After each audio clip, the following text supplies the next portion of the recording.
Bonjour à tous et bienvenue à l'école du journalisme de Nice. Je vais faire avec vous une petite visite de nos locaux. Suivez-moi.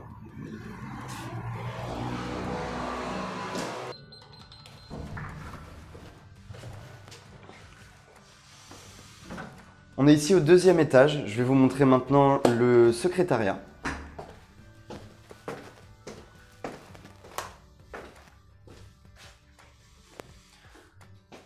Donc ici, je voulais vous présenter un petit peu les formations de l'école. Donc on a tout d'abord les bachelors, 4 différents bachelors.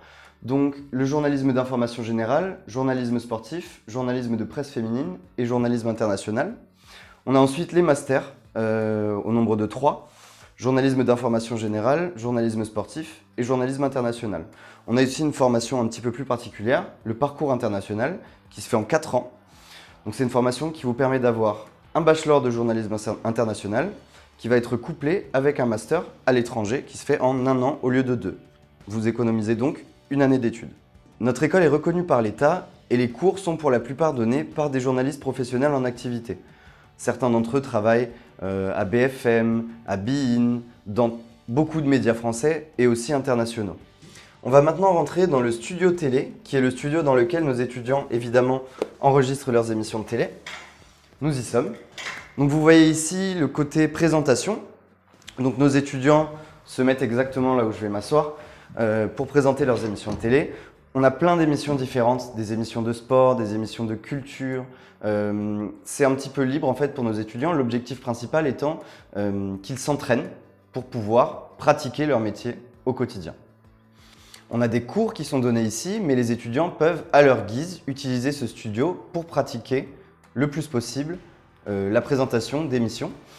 Donc en fait, ils vont entre eux se dire « toi tu aimes la politique, moi aussi », ils vont trouver quelques personnes qui aiment la politique et ensemble ils vont monter leur émission de politique. Ensuite, tous les mercredis à 17 h par exemple, ils vont venir ici pour présenter leur émission.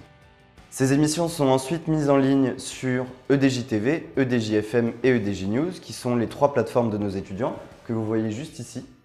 Donc EDJ-FM bien sûr pour la radio, EDJ News pour la presse écrite et le web, EDJ-TV pour la télé. On continue au deuxième étage, je vais vous montrer 2 salles qui sont un petit peu particulières. La première étant la salle du matériel. C'est ici que se trouve tout le matériel que nos étudiants utilisent pour partir sur le terrain. Vous avez notamment les caméras, mais aussi tout ce qui va servir avec ces caméras, c'est-à-dire les micros, les trépieds, les torches. On a aussi des perches à selfie qui permettent de filmer avec les téléphones, mais aussi des trépieds pour les téléphones, pour ce qu'on appelle le Mojo, Mobile Journalism, qui est le journalisme qui va être fait avec le smartphone. Avec ça, on a aussi des micros pour les téléphones. Donc en fait, les départs sur le terrain sont quasi quotidiens ici. Tout repose sur la pratique, vous l'aurez compris. Nos étudiants pratiquent ce qu'on appelle des médias réels. C'est-à-dire que le matin, ils ont ce qu'on appelle une conférence de rédaction.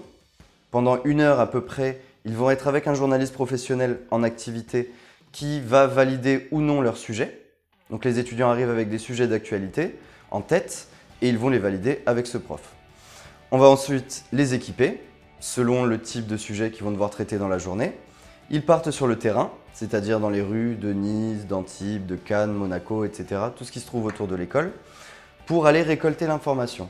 Donc ils vont aller à la rencontre des gens qui peuvent leur donner de l'information, leur poser des questions, récolter l'information comme je le disais, puis revenir à l'école pour passer à la partie montage, vidéo ou audio ou écriture d'articles.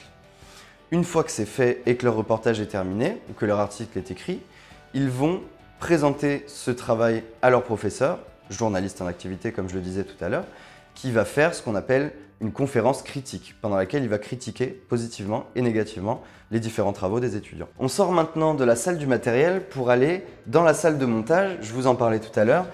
Les étudiants ont besoin de faire du montage vidéo et on leur met à disposition des ordinateurs pour ça. Donc on a 2 salles de montage. Vous voyez ici les ordinateurs qui permettent justement de faire ce montage vidéo. On a 2 salles à l'école qui permettent de le faire. Une au 2e étage où on se trouve maintenant et une au 4e étage que je vous montrerai tout à l'heure. On va maintenant se diriger vers 2 autres salles qui sont un petit peu plus classiques. On a des salles aussi qui permettent de faire des cours théoriques. Ces salles se trouvent juste derrière moi si vous voulez bien me suivre.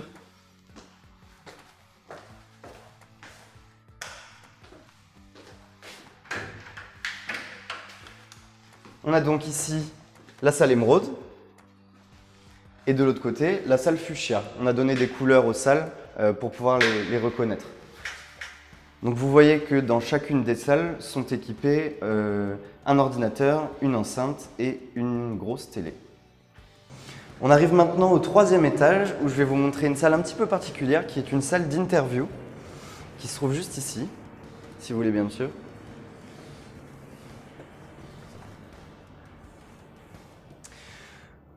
Donc c'est ici qu'on fait toutes les interviews qui sont faites par nos étudiants. Donc si vous voulez rentrer, vous allez voir un petit peu plus à quoi ça ressemble. On reçoit souvent des personnages de la vie économique, politique, journalistique qui viennent rencontrer nos étudiants pour se faire interviewer, pour que nos étudiants puissent leur poser des questions. C'est ici qu'on le fait. Comme vous le voyez, on a notamment ce fond vert qui permet à nos étudiants de faire du travail de qualité, du travail professionnel. On assoit la personne ici pour qu'elle puisse être interviewée.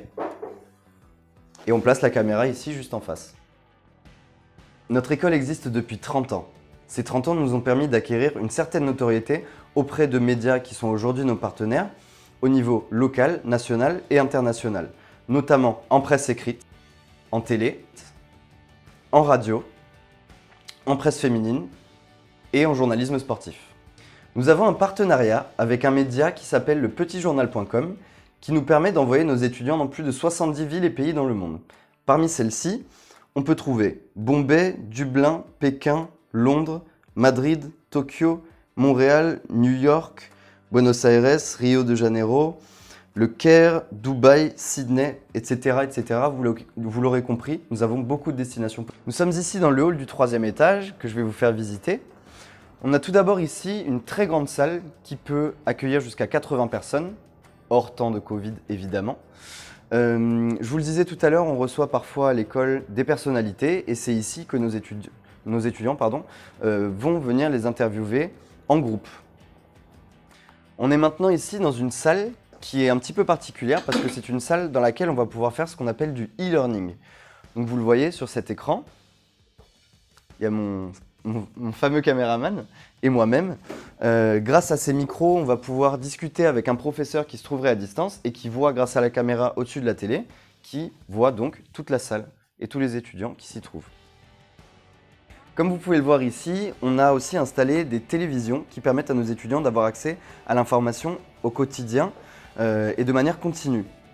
De même manière, ici, vous voyez cet écran, donc c'est ce qu'on appelle le fil AFP, c'est l'agence France Presse, qui va donner de l'information à nos étudiants minute par minute ou quasiment sur tout ce qui peut se passer dans le monde.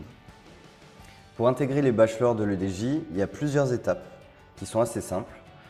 La première étape, c'est de préparer le dossier de candidature. Donc pour ça, il y a deux possibilités différentes.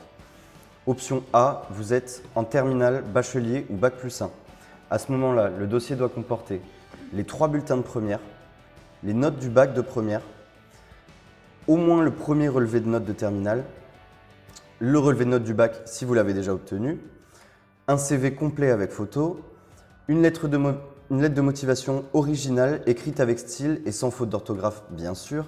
Vous pouvez, si vous le souhaitez, varier les supports, faire un film, un reportage, une interview fictive à votre guise. Il faudra ensuite une copie d'une pièce d'identité. Et pour les étudiants qui veulent candidater sur le parcours international, il faudra avoir au moins 12 sur 20 en anglais, donc soit dans vos relevés de notes, soit au bac. Option B, vous êtes en DUT, BTS ou autre bac+2.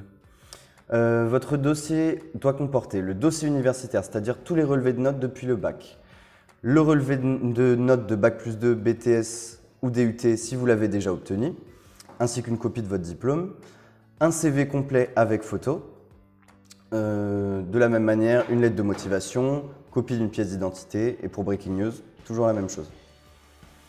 La deuxième étape, c'est d'envoyer votre dossier de candidature. Donc soit vous l'envoyez directement sur le site, il y a un onglet où vous pouvez vous inscrire directement, soit vous l'envoyez sur mon adresse mail qui est camille@écoledujournalisme.com. Votre dossier est ensuite examiné puis validé ou non. Donc là, on a un jury d'admission qui va se réunir pour regarder les dossiers. Si votre dossier est validé, vous présentez un entretien de motivation qu'on fait via Skype, qui dure à peu près une demi-heure. Et la dernière étape, vous recevez votre réponse définitive. Pour ce qui est des masters, donc cette fois-ci, on vous demandera, si vous candidatez en 3e année, la validation de votre bac plus 2 qui doit vous ramener 120 crédits ECTS, c'est très important. Ainsi que le premier bulletin de notes de 3e année, donc de licence ou de bachelor, selon le nom que ça porte, donc L3 semestre 1, ou la copie de votre licence ou votre bachelor qui doit vous apporter 180 crédits ECTS si vous l'avez déjà obtenu. On va ensuite vous demander un CV, une lettre de motivation et une copie d'une pièce d'identité. Pour le reste des étapes, ça fonctionne exactement de la même manière. On est ici au 4e étage, donc vous le voyez derrière moi, il y a encore des salles à cet étage, 3 salles et le studio radio. Bonjour, c'est le monteur de cette vidéo. Vous le voyez derrière Camille, ce n'était pas du tout prévu, mais le présentateur qu'il y a à l'écran, c'est François Franchioli, un ancien de l'EDJ de la promotion 2006. Donc vous voyez ici également, on a encore une fois la télé d'un côté et le fil AFP de l'autre, qui permettent à nos étudiants de garder un œil sur l'info toute la journée. Si vous voulez bien me suivre, on va maintenant aller dans le studio radio. Donc vous allez d'abord en voir la régie, puis l'intérieur. Donc ici la régie du studio radio qui permet de le faire fonctionner et donc de donner la parole aux gens qui sont à l'intérieur. Et de l'autre côté de ce mur, on a ici le studio à proprement parler. On a maintenant terminé la visite. Je voulais juste vous remercier déjà d'avoir regardé cette visite en entier avec moi, en ma compagnie, et vous lire quelques mots sur l'esprit de l'EDJ. Entrer à l'EDJ, c'est se comporter en journaliste, c'est vivre, respirer, penser en journaliste. C'est vivre l'info 24 heures sur 24, c'est baigner dans l'actu, c'est lire la presse écrite et la presse web, c'est écouter les radios, c'est regarder les chaînes d'infos, c'est filmer et publier avec son smartphone. C'est garder un œil en permanence sur les réseaux sociaux. Alors préparez-vous, il va falloir regarder et ne plus seulement voir, écouter et ne plus seulement entendre, expliquer et ne plus seulement parler, devenir acteur et plus seulement spectateur. On vous attend maintenant nombreux, je vous souhaite une bonne journée.